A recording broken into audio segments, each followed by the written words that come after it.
It's been a while, and this video is a little late, but it's time to get back into the swing of things. Welcome to another Legends of Runeterra patch notes video for the month of March. In this patch, we'll mainly be covering some card changes, as well as changes to some expedition archetypes, some game pacing improvements, and a few bug fixes. As usual, I'll have timestamps for every card in the video description and as a pinned comment below for anyone that wants to skip to specific cards or even other sections of this video where we don't talk about the card changes. Before we get started, if you guys like this type of content, let me know by hitting the like button, as it helps support the channel and allows me to keep making more content for you guys. There's quite a bit to get through, so let's jump into it. Before we jump into the card changes, Riot did release some developer notes about the current state of the open beta and some more of their future plans regarding Legends of Runeterra. It's an excellent read, and I'll leave a link in the video description for anyone that wants to read it. On to the card changes, starting with the champions. The first one is Hecarim, whose level 1 is now a 4-5, which is down from a 4-6, and his level requirement has been reduced from attacking with 8 ephemeral allies to attacking with 7 ephemeral allies. At level 2, Hecarim is now a 5-6, which is down from a 5-7, and all ephemeral allies now have +3/+0, which is up from +2/+0. So it sounds like there's a lot going on, but to put things in the shortest way possible, this is just a shifting of power. This isn't a surprise to some because after the last major patch we had a month ago, a Riot employee did state on Twitter that they were testing a different version of Hecarim that was more focused on ephemeral and less versatile as a champion overall. To be honest, I was expecting a more jarring change, but this might be all Hecarim needs to no longer be the boogeyman that he's been in the format. And I'm even hesitant to say boogeyman because it seems like players have adapted to the play patterns of Hecarim decks pretty well the past 2 weeks or so. He hasn't had quite the impact on the meta that he has been, though he's still definitely a threat to watch out for. That, or people just got bored of playing Hecarim and wanted to explore other decks, which I don't think is the case after seeing things play out in that same 2-week period. Anyway, the biggest change here is the reduction of health on the level 1 version from 6 to 5. Now, more things kill Hecarim for free, like Garen, Darkwater Scourge, and even Radiant Guardian or Swiftwing Lancer. Though I'd argue a certain deck had plenty of units that traded with Hecarim for free that wasn't getting played, that maybe should have been paid attention to a bit more. I'm fine with the changes overall though. Hopefully they'll do exactly what was advertised and make Hecarim a strong option in ephemeral decks, and not so much in other Shadow Isles decks. More importantly, that a greater variety of ephemeral decks are viable due to this. But there's a part 2 to these changes, so let's talk about that next. So the other card that was changed as part of Hecarim's package is Onslaught of Shadows, and this includes both the champion version of Onslaught of Shadows, which all extra copies of Hecarim turn into if you have a Hecarim in play, and the normal Onslaught of Shadows. Its cost has been reduced from 3 mana to 2 mana, and the Spectral Riders are now 2/2s, which are down from being 3/2s. A good but slightly unexpected change for me personally. When thinking about how Hecarim should be nerfed these past few weeks, lowering the stats of the Spectral Riders did come up briefly in my mind, but I wasn't expecting Onslaught of Shadows itself to get a cost reduction along with that. My only concern is that now it somewhat competes with Haunted Relic at the same mana cost, but the ephemeral token style deck that runs stuff like Soul Shepherd and Shark Chariot has yet to be a thing, and it still might not be even after this patch, so that's something to worry about down the road, but not right now. Up next we have Kalista, whose level 1 is now a 4-3, which is up from being a 4-2. She no longer bonds with an ally when she's played, or grants that ally +2/+0 while bonded. And her level up requirement is increased from seeing 3 allies die to seeing 4 or more allies die. At level 2, Kalista is now a 5-4, up from being a 5-3. No longer bonds with an ally when played, or grants that ally +2/+0. And no longer revives that ally she is bonded with when attacking. Instead, when she's attacking for the first time each round, she'll revive an attacking ephemeral copy of the strongest allied follower that died. She will bond with that ally, and that ally will take all damage for her. So the long-awaited buff to the least played champion in open beta thus far is finally here. Just to give some background, during the preview patch era, Kalista's level 1 used to have bonded allies take all damage for her, And she didn't have Fearsome back then either, as she was definitely frustrating to play against. But some players in the community think that Kalista was over-nerfed when they changed her during the final patch, right before open beta started. And in hindsight, I happen to agree. Kalista has seen next to no play since then. Usually, when you have a champion that needs to be in play for a certain amount of time in order for them to level up, you want them to be a bit tough to remove. Thrush is a good example of this.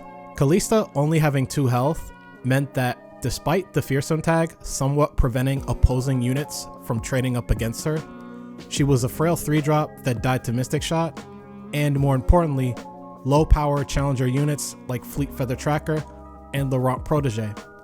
2 health also made her a terrible blocker if you needed to block with her for some reason. All of this has made her not very appealing to build a deck around. This change is a middle ground between Kalista from the new preview patch and the Kalista we've now come to know in open beta. Hopefully this makes her a stronger option in Shadow Isles, especially because I love that they've put most of her power into her level 2, and just decided to make her level 1 a bit more resilient so that level up can be realized more often. In particular, I'm hoping ephemeral decks can make some use of her, although Kalista might compete with Hecarim as far as what champion they want, or maybe some of those decks want both. Some are going to say Lucian and Kalista might finally be a thing, but I'm still skeptical of that deck even with this change. Anyway, just like Hecarim, there's a part 2 to this change as well, so let's talk about that. The second part to the Kalista change is to Black Spear, which now costs 3 mana, which is up from 2 mana. This is a weird one for me. Riot did give their reasoning for this nerf, wanting to break up the versatility of cheap spells that Shadow Isles had access to. But I can't help but think this change wasn't needed at all. Black Spear has been seeing much less play for almost a month now, being cut from every single Shadow Isles deck in the meta except for Fearsome Rally decks. And that deck has been on the downswing for about the past 2 weeks now. Players have just figured out how that deck works, so they've been better prepared for it, and because of that, the top players have already moved on to other decks. Anyway, Black Spear, while cheap at 2 mana, was pretty awkward to use at times, even in Shadow Isles, a region specializing in killing your own units. This nerf to 3 mana just finally puts the nail in the coffin, I feel, and I expect to see the last Shadow Isles deck that used this to cut the card entirely, which will lead players not needing to play around Black Spear anymore. Not that they were anyway these past few weeks. Moving on to the followers and spells that got changed, we're starting with Border Lookout, which is now called Vanguard Lookout, and is now an elite. A small change that I personally like. When trying to brew my own takes on elites, I'd always look through the list of cards in the game, see this guy, and wonder why he wasn't an elite, because he'd be a lot better if he was. Thankfully, Riot seemed to think the same thing. I think this is a great change for elite tribal decks, as they now have a defensive option at 2 costs that they can go to. Up next we have Mageseeker Inciter, which is now a 4/3 instead of a 1/4, and instead of discarding a spell to grant power equal to that spell's cost, it now grants +2/+2 once you've cast a 6+ cost spell this game. So Riot stated they wanted to rework all the Mageseeker units in this patch to make them more well-rounded, and this is the first one we're covering.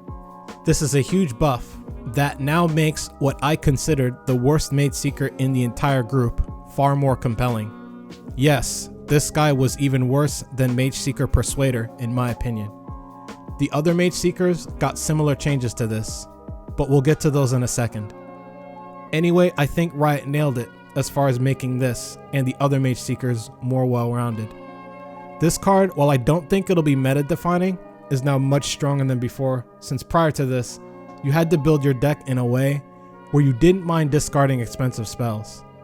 So the way you got around that was to run cards like Mageseeker Conservator and Vanguard Sergeant as ways to generate extra spells that didn't come from your deck.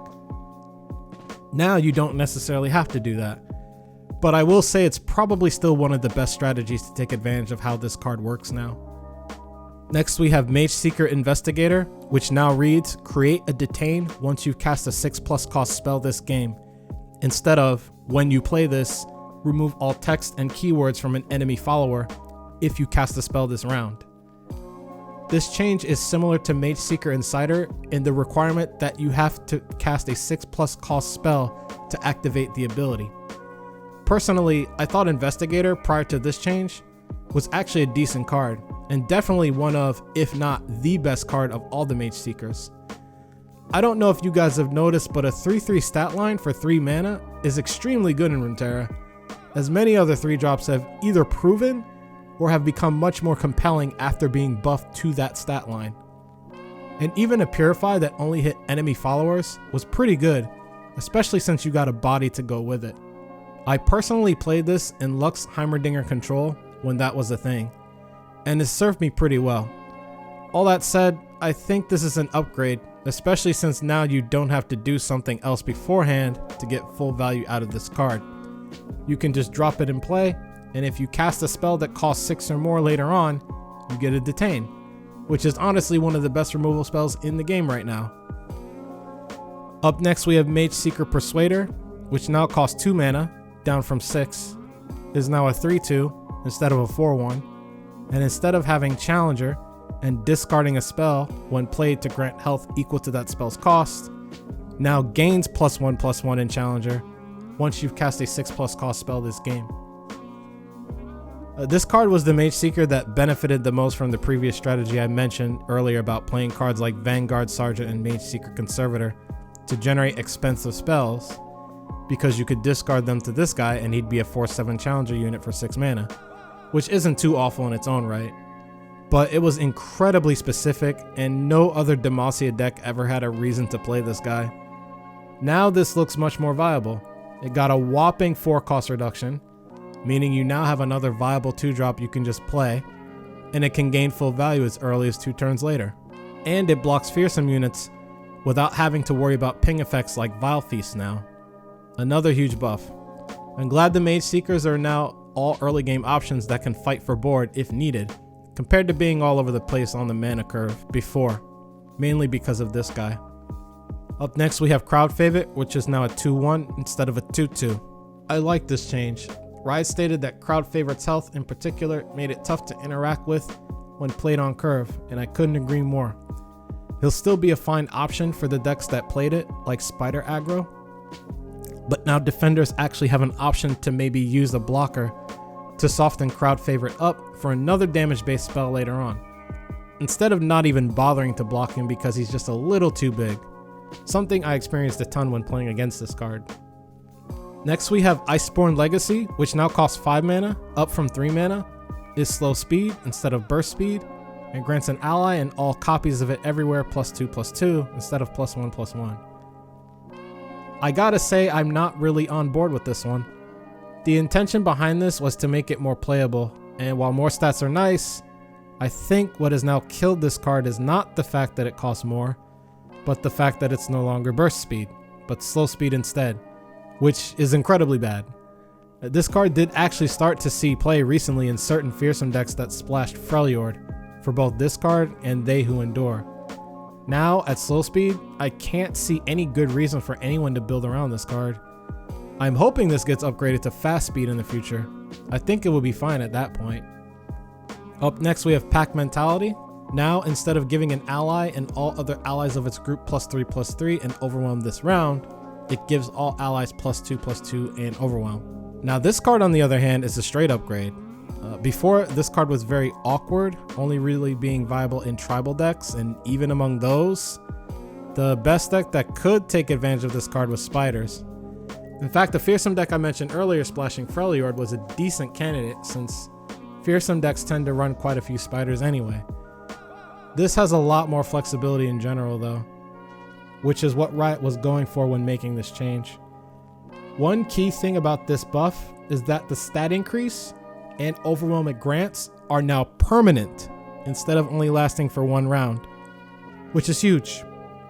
Regardless, I still don't expect to see this card a lot, but you never know. Up next we have Poro Snax, which now costs 3 mana, down from 4 mana. This was mainly aimed at making Poros more viable in Expedition, but this is a nice change for all the Poro fans that like to play the deck in Constructed. It's a small boost, so I seriously doubt this will catapult Poro decks to actually being competitively viable, but it's still nice. Up next we have Troop of Elnuks. Instead of summoning each Elnuk in the top 10 cards of your deck when played, Now it summons each Elnuk in the top 6 cards of your deck when played and shuffles the rest back into your deck. So unlike other cards we've covered so far, this change was aimed at making Elnuks more specialized instead of being easily splashable value cards for certain decks. By far the most popular way to use Elnuks up until now has been to simply play Bull Elnuk alongside Troop of Elnuks in your deck without any other cards that synergize with them. In particular, cards like Counterfeit Copies and Parade Electro Rig. The Ezreal combo deck was the biggest perpetrator of this strategy since it offered the deck a way to survive the mid game and get into the late game. Bull Elnuk's stat line is quite strong in this game, surprisingly. It's literally Chillwind Yeti from Hearthstone after all, for those that played it back in 2014. Honestly, I can't help but think that playing the Elnuks with no additional synergy was not the way Elnuks were intended to be played. Hopefully this changes that. I think the copy strategy for Elnuks is very interesting, and hopefully it's a bit more viable now. Up next we have Navori Conspirator, who is now a 2/2, down from a 3/2. First let me say that my prediction that elusives were dead as an archetype from the last patch notes were completely wrong, as the deck simply had to change regions to stay viable. That said, I'm not sure what to think about this change, to be honest. I'm not really on the elusive hate train because despite elusives adapting to remain a strong contender in the meta, I don't think elusives are that oppressive ever since the last round of nerfs they got. Freljord elusives, while still strong, has fallen off a bit the past few weeks. They're just not the tier 1 menace they were a month ago. It's definitely not the best deck in the game anymore. Granted, Freljord elusives have still been considered a tier 1 deck up until this point. We'll see if it stays that way with this change. Next we have Chump Whump, which is now a 4/3 down from a 4/4. I'm pretty sad about this change actually. A Chump Whump was one of the few units in Piltover and Zaun that you actually felt good about just playing without having to worry about something happening to it. That said, this was a design change, as Riot specifically wants one of the weaknesses of Piltover and Zaun to be units with mediocre stat lines, and Chump Whump is definitely above that when compared to other units in the region. And sometimes Chump Whump can be a little tough to assail in combat. Literally every Piltover and Zaun deck that wasn't aggro played this card. It's been a staple up until this point. So while I'm sad about the change, I do understand it. It might still get played just because its ability has so much synergy with what Piltover and Zaun wants to do though. So the slower decks in the region will probably just accept that their 4-drop will get removed more often now and continue to play it. Next we have Flash of Brilliance, which now creates a random 6+ cost spell in hand instead of just a random spell. This change is very interesting.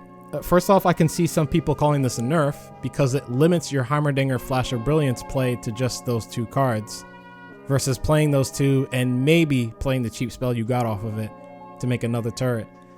But with this change, I think Riot really wants us to play Lux Heimerdinger decks again. I think this change actually falls in line with the Mageseeker changes we talked about earlier, which is very exciting for me because the last Lux Heimerdinger version I was working on before I stopped playing the deck was in fact a version with most of the Mageseeker cards in it. So I'm hyped to try it again with the changes. In general though, I don't think this affects Heimerdinger decks as much as people might think. Half the time you couldn't use the spell you got anyway. So it's nice that a pool of spells you get is smaller and a bit more predictable. Up next we have Rummage, which now also reads, if you have exactly one other card, discard 1 to draw 1, in addition to its original text. This is a nice buff, especially to Jinx decks that have managed to level Jinx up, so you're not in that awkward situation of drawing 2 cards, and one of them is Rummage. It's also a nice change for other Piltover and Zaun decks, but they're not in the situation of having an empty hand nearly as much as Jinx decks are, so this largely doesn't affect them. I've personally been of the unpopular opinion that Rummage is not a core card in traditional discard aggro decks, because while it draws you cards, it has no impact on the board unless you specifically have Flame Chompers or Jury Rig in hand, both fairly low impact cards for the most part. I just think every card in an aggro deck should be threatening and impact the board state, but I guess this buff will give people even more reason to run Rummage in those aggro decks. Up next, we have Unstable Voltician, which now reads, grant me +4/+0 and quick attack once you've cast a 6+ cost spell this game, instead of when I'm summoned, grant me +4/+0 and quick attack if you've cast a 6+ cost spell this game. This is actually a very nice change, and it's a good example of how just a few words being changed on a card can greatly impact it. This just means you don't need to play the 6+ mana spell first before playing this guy, which makes sense given that he costs 5 mana. So curving Voltician into your 6 mana spell is now a possibility, whereas before, if you wanted to play this on round 5 for full value, you would have had to save up spell mana earlier to cast your 6 mana spell beforehand. I don't know if this will be enough for Voltician to actually make an impact in Constructed, but it'll at least be considered more when deck building. Up next, we have Brood Awakening, which now costs 5 mana, which is down from 6 mana. Like other cards in this patch, this change was meant to shift the strength of Shadow Isles from raw power to more synergy. It's possible Spider aggro decks do actually want to play this card now, as it gives them something to spend 5 mana on, and it would allow them to curve into Darius more smoothly. I'm not exactly sold on the idea though, since Spider aggro could usually find other things to do for 5 mana than play one card that's spent all of it. It just doesn't feel needed, but I could be wrong. I do think Brood Awakening is a consideration in Spider aggro now, but it'll remain to be seen whether it actually ends up being a core card in that deck, or any Spider deck for that matter.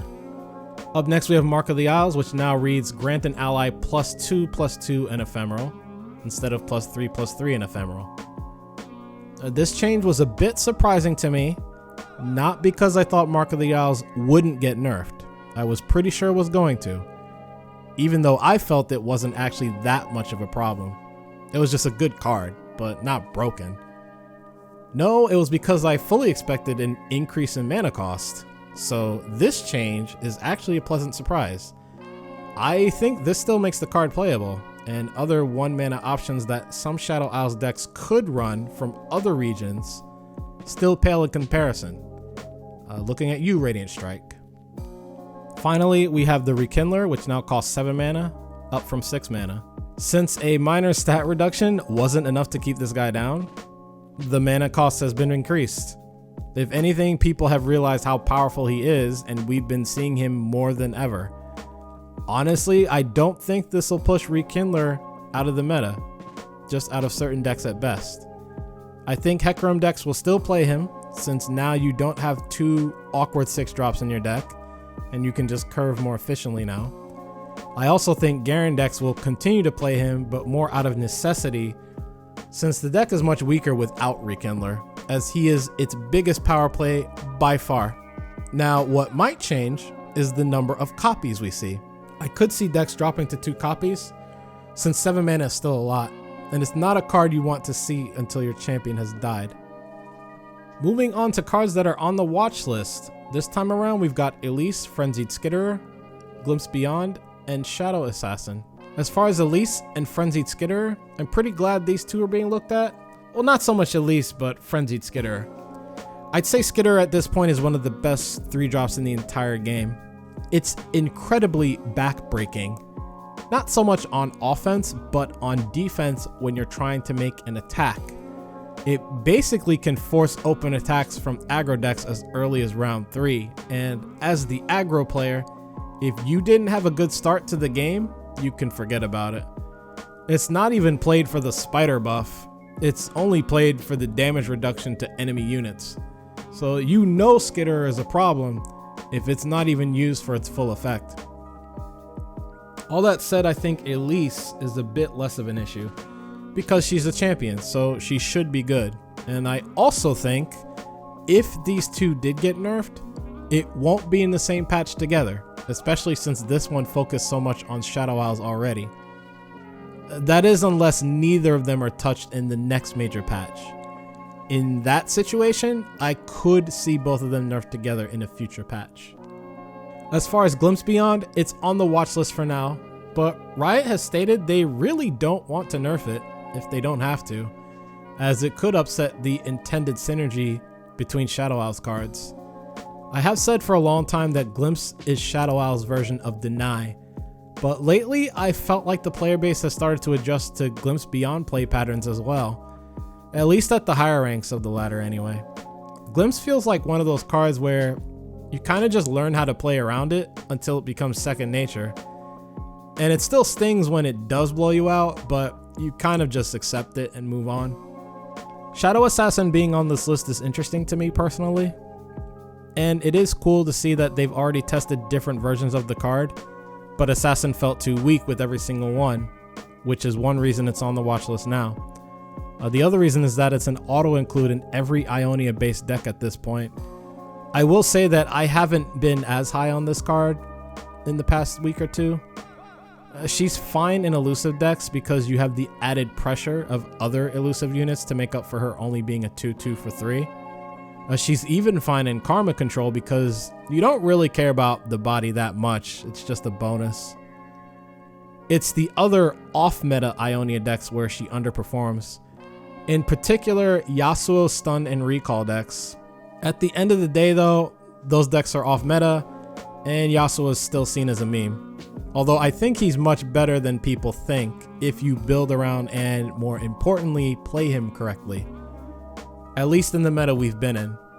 From hanging around the community, there's at least one person I found that did hit Masters with a Yasuo deck. So it can't be that bad. The remaining changes are to game pacing and how the game feels to play, some expedition archetype changes, some additional language support, and bug fixes. I won't be spending too much time on any of these as the card changes are the most interesting thing to me as a player, but I still want to cover the full patch for completion's sake. So, Riot continues to work on speeding the game up, which I've said I'm a fan of in the past. I've even stated that after spending more time with it, the game in its original state felt almost as slow as Hearthstone and Magic Arena did at times, despite what I said in my first impressions video. All of these pacing changes are nice improvements. We get smoother blocking, clearer action cues when playing cards, and several animations just taking less time overall, like Poison Puff Caps and Draven's spinning axes, though I really like the spinning axe animation and would have never got tired of watching it no matter how long it took, if they never ended up changing it. The biggest one I like though is the level 2 Hecarim buff visual being sped up. That one always felt really slow, even among the other animations in the game, as if there was some type of delay or something. The other big improvement is to turn timers, specifically getting a little extra time after casting a burst spell and after your opponent casts spells on their turn. This is to help against your opponent's end of turn burst spells eating away at your turn. Riot did state, however, that there's more work they want to do in this area. These are actually just some quick fixes for the time being. Moving on to Expedition Archetypes. Again, I won't spend too much time on these, especially since I've basically sworn off of Expedition for the time being. I'm pretty much just going to read these off, but there are a few changes that I find interesting that I will touch on. So, first off, Demacian Steel has continued to be one of the strongest archetypes. So we're removing a solid card that fits in another archetype and replacing it with something more situational. So Mobilize has been added to Demacian Steel packs, and Back to Back has been removed. Big surprise, not really. Demacian Steel has been the strongest archetype for forever, since the beginning of open beta, so no surprise there actually. Noxian Might has proven too reliable at taking huge chunks of the enemy's nexus with cheap aggressive units backed by similar spells. So we're removing an efficient burst spell in favor of one that will give the opponent an opportunity to react. So the slow spell that costs 1 mana, Guile, gets added to those packs, and Elixir of Wrath has been removed from Noxian Might packs. Shroom and Boom is an archetype that can be very strong when everything comes together, but it's still a little inconsistent overall. So we're removing a slower elusive unit in favor of a spell that synergizes with cards like Eager Apprentice and Assembly Bot, while providing blockers to buy time for the shrooms to work their magic. So Scrap Dash Assembly has been added, and Amateur Aeronaut has been removed. Spellbound more directly revolves around casting spells that cost at least 6 mana due to the new Mageseeker changes, so we're replacing a spell that's just a little too cheap with one that fits the bill. So, Detain has been removed since it costs 5 mana, and Back to Back has been added in since it costs 6 mana now. Relentless has been helmed by Garen on the Demacia side, which has helped him become the most played champion in Expeditions. To mix things up, we're replacing him with Lucian, who has a rally effect on both his champion spell and his level 2 form. We're also replacing a unit that saves your other units with one that makes them easier to trade to, or to trade to better support Lucian's level up. So in this instance, Garen and Brightsteel Protector have been removed, and in their place, Lucian and Laurent Duelist have been added. Battle Scars has still been underperforming, so we're removing some of the more inconsistent utility chain cards in favor of ones that are more directly powerful. Note, the first 2 swaps were communicated in the 0.9.0 patch notes but didn't make it in until now. So, Might, Alpha Wildclaw, Avarosan Marksman, and Battle Fury were added, and Bolt Elnuk, Blood for Blood, Kindly Tavern Keeper, and Starlit Seer have been removed. I think it's interesting that the first 2 swaps that were covered in the last patch notes video for Battle Scars didn't actually end up making it in. And because of that, the archetype has continued to underperform. Because Might and Alpha Wildclaw were supposed to get added last month. Blood for Blood and Bolt Elnuk were supposed to get removed last month, but they didn't. The other interesting one is Shadows and Dust. It's simply more dependent than most archetypes on having a solid cohesive deck, since ephemeral units get stronger the more you're able to commit to them. So they've increased the chance that Shadows and Dust will appear in wild picks when it's your primary archetype. That's an interesting take. If the chances of seeing it in wild picks overall can be increased, if it's your primary archetype, I wonder if they could do the same thing to Shroom and Boom in the future, since you could argue Shroom and Boom is similar to Shadows and Dust in that you need to commit to it pretty hard for it to work. But the last 2, Total Recall has been struggling to find enough consistent damage sources that can finish off an opponent, so we're removing one of its weaker cards in favor of an additional elusive unit. So here, Amateur Aeronaut gets added and Golden Crushbot gets removed. And lastly, Arachnophilia could use a little more flexibility in how its spiders clash with much larger enemy units, and so they pick up Elixir of Wrath. Finally, the language support and bug fixes. Spanish for the Latin America region and Portuguese for the Brazilian region are now supported. And there's a few bug fixes that are up on the screen here. Black Spear and Shunpo now being able to target your own allies is pretty cool. But the biggest one I'm sure people will be happy about are the pink lines that would appear after playing Dawn and Dusk sometimes. It was pretty glaring to see, and you could still see them even if you were watching someone else stream the game. The Rekindler now being highlighted in hand is a nice touch too. And we're finally done. If you guys made it to the end, thank you so much for the support. Again, if you enjoyed this format or just the video in general, let me know by hitting the like button below and leaving a comment. I appreciate constructive criticism and feedback, since I'm always looking to do things better. If you don't want to miss out on future videos, subscribe to the channel and don't forget to click the notification bell below as well. Also, feel free to check out all the other social media places I hang out at. I'll be getting back to streaming Legends of Runeterra again on Twitch pretty soon, so feel free to follow me there. Links to everything are in the video description below. Thanks again for taking time out of your day to watch this, and I'll see you all next time. Take care.